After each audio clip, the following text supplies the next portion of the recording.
Thanks for joining us. We are staying with the cheering news for workers in Nigeria as the National Assembly earlier today passed the new National Minimum Wage Act 2019 Amendment Bill without delay. The bill, which scaled first, second and third readings just minutes after it was transmitted by President Bola Tinubu, was instantly passed by the upper and lower chambers. President Tinubu's request has been committed to the Committee of the Whole for the lawmakers to deliberate and assess the content of the bill. The President and the leadership of the organized labor had last Thursday agreed on 70,000 naira as the new minimum wage for Nigerian workers. The resolution between the government and labor leaders followed series of talks after months of failed meetings between the organized labor and the tripartite committee on minimum wage constituted by the President in January. In a unanimous vote after a close consideration in the Committee of the Whole, the National Minimum Wage Bill scaled third reading and was passed. Well, let's now bring in an HR practitioner, Femi Mokekan, for more on this. Mr. Mokekan, it's official. The new minimum wage bill has now been passed by both chambers of the National Assembly, and it was just within minutes of being transmitted by the President. What's your take about the President's intervention and the way he's handled this matter? Good evening, and thank you for having me. Please, can you repeat the question again? Yes, I'm talking about the speed with which both chambers of the National Assembly passed the bill today. What's your take about the President's intervention? First of all, I think we need to commend the National Assembly. This bill must probably be the record holder, apart from the national anthem that we got not too long ago. But this certainly beat whatever record that national anthem bill must have set. Having said that, I'd like to congratulate not just Nigerian workers, but all Nigerians, that after all, we did not have to go through the stress of all the rastamas or strikes, lockout, and all of the rest before we got this bill passed. The federal government, certainly under the leadership of the President, demonstrated some kind of understanding to be able to take us to this point. But I just have one reservation concerning the way the thing ended before it became a bill. You see, there are three parties to this negotiation: labor, government, and the private sector. Sadly, except if I missed out anything, I did not hear at any point where the President consulted with the private sector after having agreed or done all the backroom work with labor.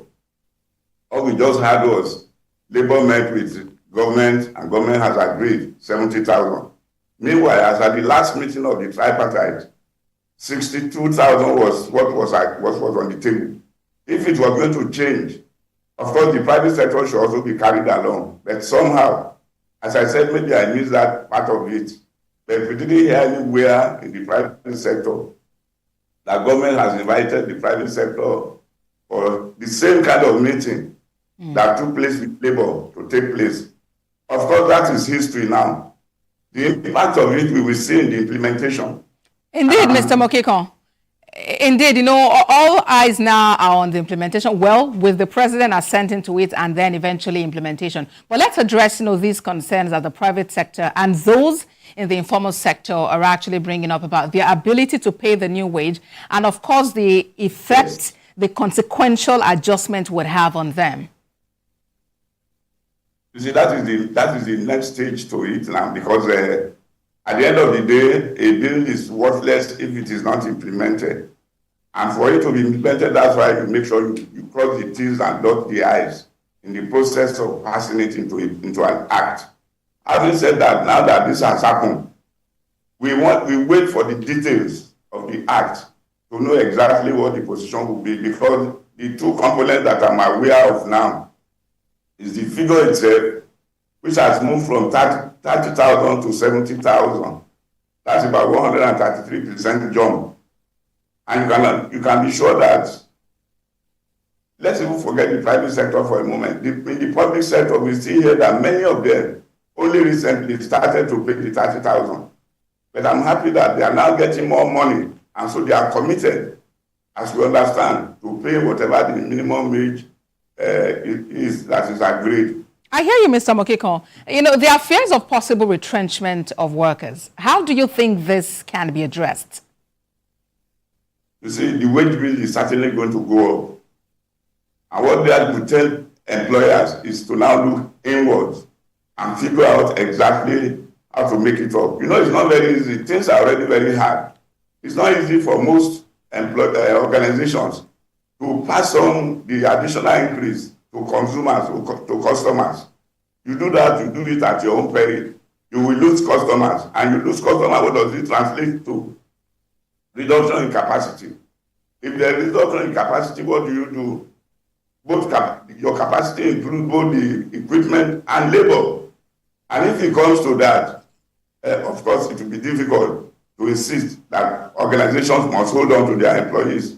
Right. Of course, I have seen situations where individual organizations they get engaged with their employees, where you do intersectoral wage negotiation. All right. And then, of course, they find a solution to it.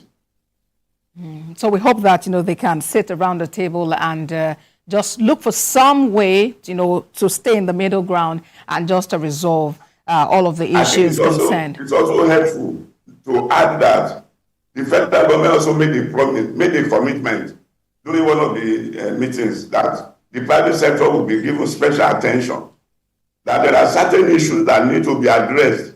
All right, Mr. Mokikon. The private sector must be able to implement this. All right then. Human Relations Consultant Femi Mokikon, thank you so much for talking to us on TVC News at 7.